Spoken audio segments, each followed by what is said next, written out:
On a warm spring evening in May 2007, the quiet resort town of Praia da Luz in Portugal was settling down for the night.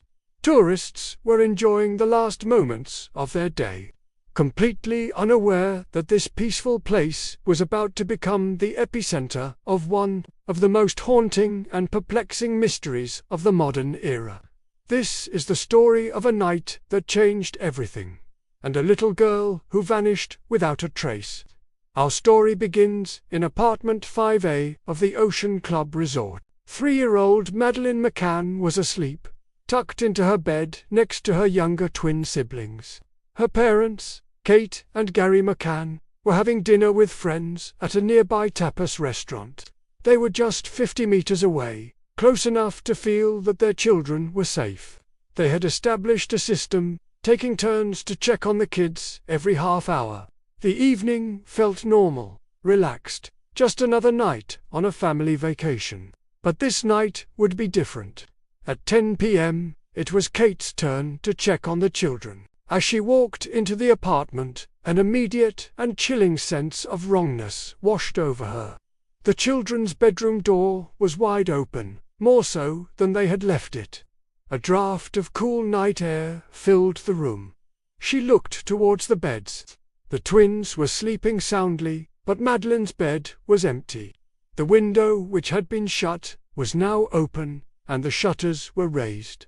The silence in the room was no longer peaceful. It was heavy, cold, and unnatural. In that single, heart-stopping moment, the McCann's world shattered. Madeleine was gone. Panic exploded. The initial search was frantic and chaotic. Friends, resort staff, and fellow guests joined the McCanns, sweeping the dark resort grounds with flashlights, calling out Madeleine's name. But in this chaos, a critical window of time was lost. The scene was not immediately secured by police. Potential footprints were trampled, fingerprints were smudged, and vital evidence may have been unknowingly destroyed forever. The very people trying to help might have accidentally erased the clues needed to find her. The first few hours of any missing person case are the most crucial. And for Madeleine, these hours were filled with confusion and disorganization, setting the stage for the years of uncertainty that would follow. As news of Madeleine's disappearance spread, it captured the world's attention. The image of the beautiful little girl with her distinctive, innocent eyes was everywhere. The Portuguese police launched a massive investigation, but the pressure was immense, and the leads were often contradictory and confusing. One of the earliest and most compelling accounts came from one of the McCann's friends, Jane Tanner. She reported seeing a man carrying a small child in pink pajamas away from the resort at around 9:15 p.m. This sighting, known as the Tanner sighting, became a central pillar of the early investigation. For years, this mysterious figure was believed to be the abductor. But the case was far from simple. As the days turned into weeks, the investigation twisted and turned in unexpected directions. The Portuguese police, under intense scrutiny, began to focus their attention on the McCanns themselves.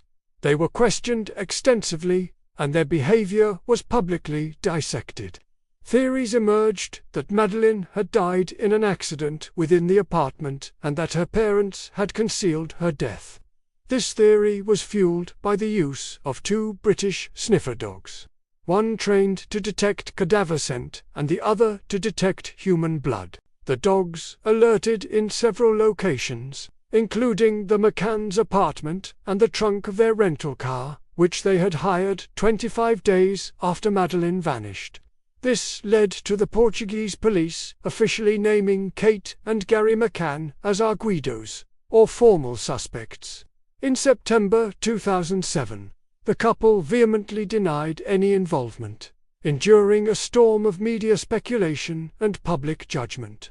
They found themselves fighting not only to find their daughter but also to clear their own names. The arguido status was eventually lifted in July 2008 due to a lack of evidence, but the damage was done. The public was divided, and the investigation had lost precious time and resources exploring a theory that ultimately led nowhere. The focus had shifted from finding a child to scrutinizing her grieving parents. With the Portuguese investigation officially archived, the McCanns refused to give up hope. They hired their own private investigators, who explored countless leads across the globe. Sightings were reported from Spain, Morocco, Belgium, and beyond. Each one brought a flicker of hope, followed by the crushing disappointment of a dead end. Was it a planned abduction by a trafficking ring, a lone predator who saw an opportunity, or something else entirely? The theories were endless, and each one seemed just as plausible and just as unprovable as the last. Then, years later, the case took another dramatic turn. In 2011, at the request of the McCanns and the British government, Scotland Yard launched its own review of the case, named Operation Grange. Using new technology and re-examining thousands of documents from the original investigation, they meticulously reconstructed the timeline of that fateful night. They revisited old witness statements and uncovered new ones. Operation Grange concluded that Madeleine was likely abducted in a pre-planned crime.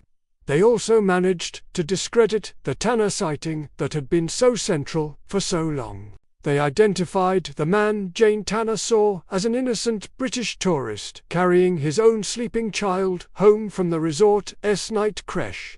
A key clue for years was suddenly erased. The focus then shifted to a new, terrifying possibility. Investigators began to look at a series of burglaries that had occurred in the same area of Praia da Luz around the time Madeleine disappeared. Was her abduction a burglary gone wrong? Did the intruder panic when he realized a child was in the room? This new line of inquiry led them to a name that had been mentioned in the past but never fully investigated: Christian Brückner, a German national and convicted sex offender who was living in the Algarve at the time. Phone records placed Brückner in Praia da Luz on the night Madeleine vanished. A critical phone call was made to his phone at 7:32 p.m. and ended at 8:02 p.m., just an hour before the abduction window.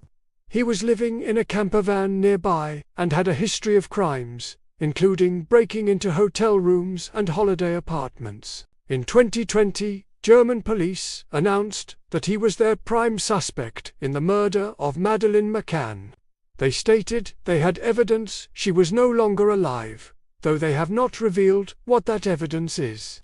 Brückner is currently in prison in Germany for other crimes and has denied any involvement in Madeleine's disappearance.